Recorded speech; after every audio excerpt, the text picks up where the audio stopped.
초라한? 초라한 장례식. 가는 길이 좀 그래도 좀 따뜻해야 되는데 초라하다는 얘기가 좀 슬프네요. 좀 마음 아픈 사연인 것 같아. 장례식장 무서운데. 이번 이야기는 서울에서 민영 씨가 보내주신 사연인데요.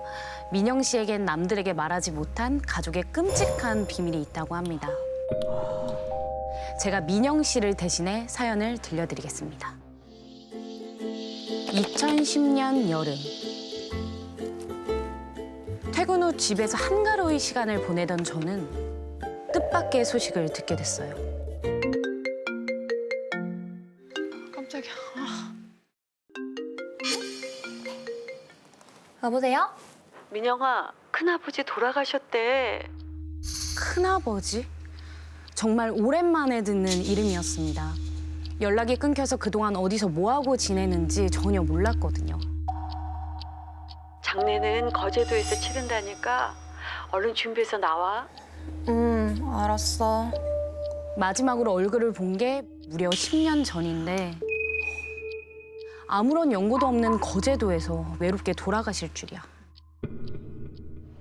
저는 서울에서 서둘러 기차를 타고 버스에 택시까지 갈아탄 뒤에야 겨우겨우 큰아버지의 장례식에 도착할 수 있었어요. 그런데요. 이렇게 조용하고 초라한 장례식은 살면서 정말 처음 봤습니다.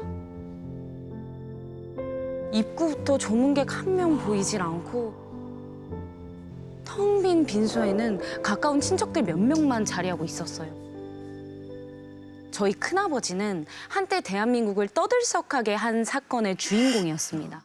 뭐지? 당시 건설 현장에서 안전관리 업무를 맡고 계셨는데 공사 중에 그만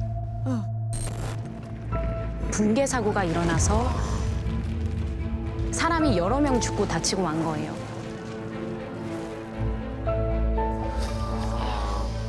아이고. 큰아버지는 그 책임을 지고 징역형을 살게 되셨고요. 그런데 출소한 후에도 기자들과 희생자 가족들이 자꾸 찾아오는 바람에 일상생활이 불가능했습니다. 사람들의 비난을 피해서 큰아버지는 10년 가까이 떠돌이 생활을 해야 했어요. 그리고 결국 객지에서 쓸쓸하게 눈을 감으신 겁니다. 안 됐네. 안타깝다. 빈소에 들어가려고 하자 먼저 도착해 있던 작은아버지께서 밖으로 나오셨습니다. 민영이 왔구나. 작은아버지 일찍 오셨네요. 마침 잘 됐다. 민영이 네가 여기 문 앞 좀 지키고 있어라. 조문객이 찾아오면 무조건 다 돌려보내라고 말씀하시는 거예요. 상복 입은 사람 외에는 절대로 들이면 안 된다. 왜지? 행여나 10년 전 사고의 희생자 가족이나 기자들이 찾아올까 봐 걱정하신 건데 처음엔 과한 걱정 같았지만 저도 혹시나 하는 생각이 들더라고요.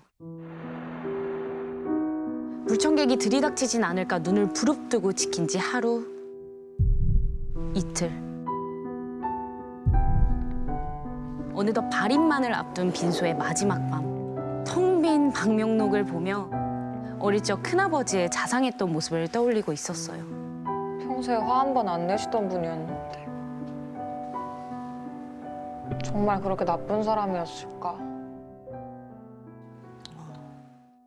혼자 넋두리하며 복잡한 마음을 달래던 그때 최용수 그 사람이 죽었다고? 누구 맘대로?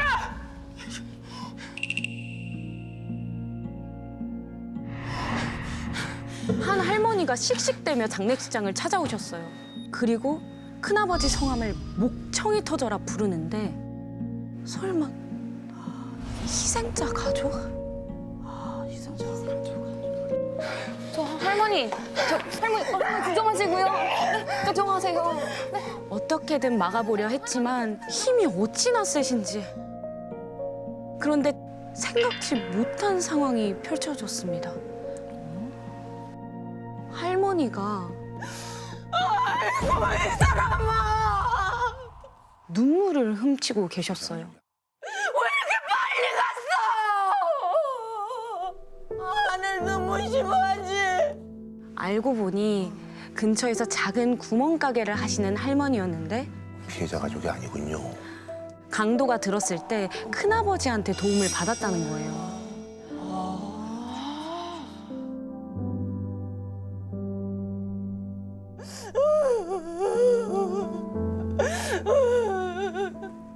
너무 고마운 사람인데 이렇게 황망하게 가나?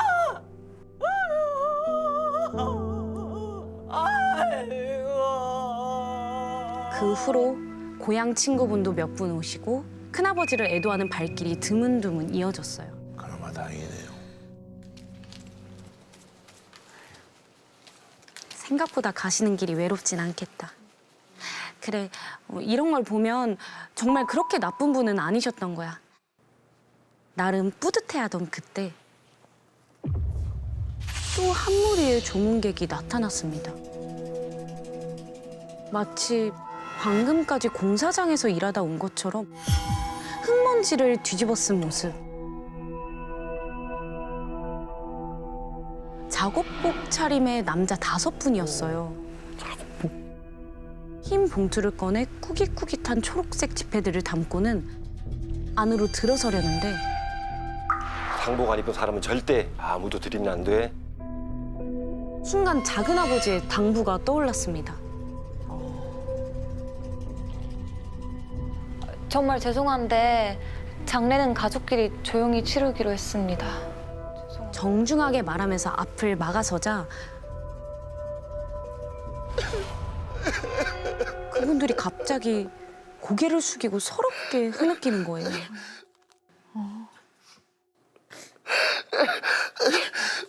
제가 생전에 정말 큰 빚을 져서 그래요.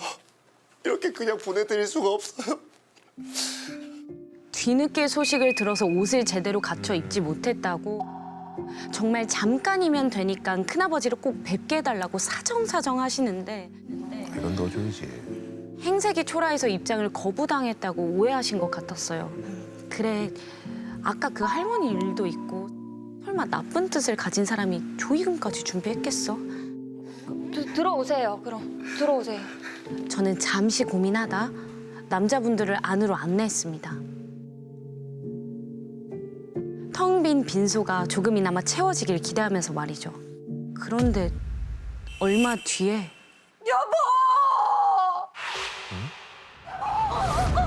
찢어지는 비명이 들려왔어요.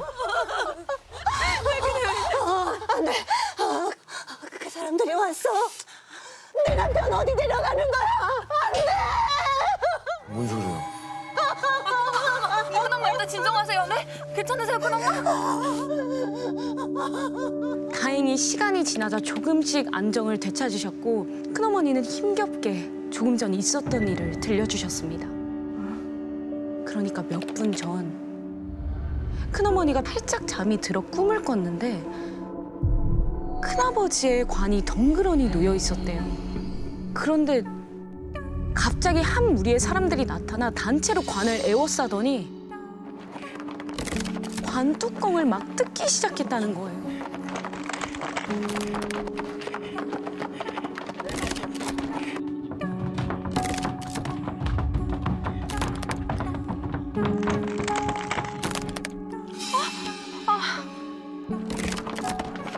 그리고는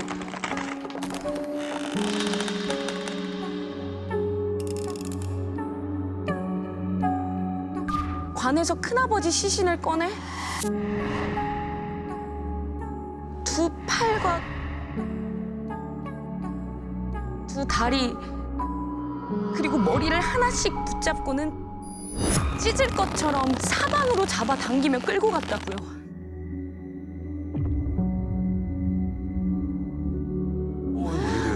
마치 죄인을 처형하는 것처럼 말이에요. 그래도 분이 안 풀린다는 듯 사라지는 순간까지 큰어머니를 노려봤다고 했어요.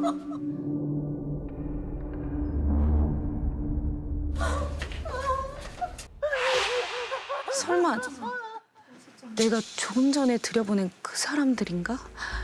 놀라서 다급하게 주변을 살펴보는데 없어. 남자들은 어디에도 보이질 않았어요. 친척들에게 물어보니 새로운 조문객이 아무도 없었다고 했습니다. 사람이 아니다. 왔다 간 거야. 저는 너무 찜찜해서 견딜 수가 없었어요. 엄마, 혹시 큰엄마가 꿈속에서 봤다던 사람들 누군지 알아? 그러자 잠시 망설이던 엄만 10년 전 제가 몰랐던 이야기를 들려주셨습니다. 건물이 무너졌을 때 죽은 작업자가 5명이었을 거야 아마.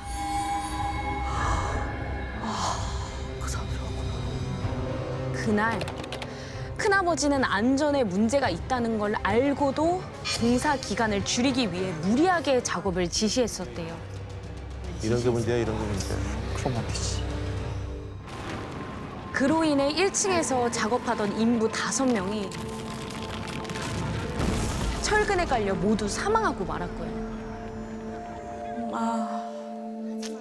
하지만 큰아버지는 그 정도는 다들 눈 감고 넘어갔던 건데 대체 내가 뭘 그렇게 잘못했냐고 끝까지 억울해하셨다는 겁니다.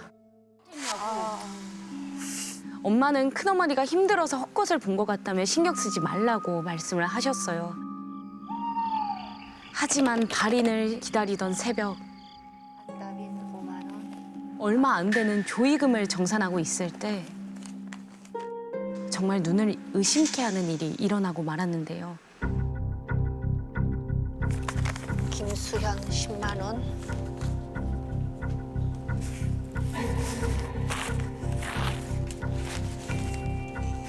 이거 큰어머니가 사색이 돼서는 이상한 말씀을 하시는 거예요.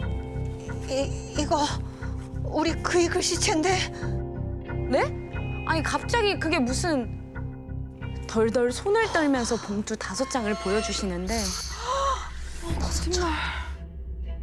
흙먼지가 묻은 봉투 겉면에 정말로 똑같은 글씨체로 누군가의 이름이 적혀 있었대요. 그걸 보면 큰어머니는 이렇게 말씀하셨어요. 10년 전에 죽은 사람들 이름이 왜 여기 있는 거지? 우와. 경악을 하며 봉투 안을 확인하셨고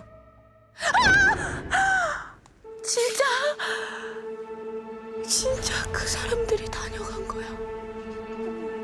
그대로 비명을 지르며 쓰러지고 말았습니다. 왜냐면 5개의 봉투 안에 각각 10,000원짜리 6장이 들어있었는데 그게 전부 이제는 구할 수도 없는 10년 전에나 사용하던 국권 지폐였거든요.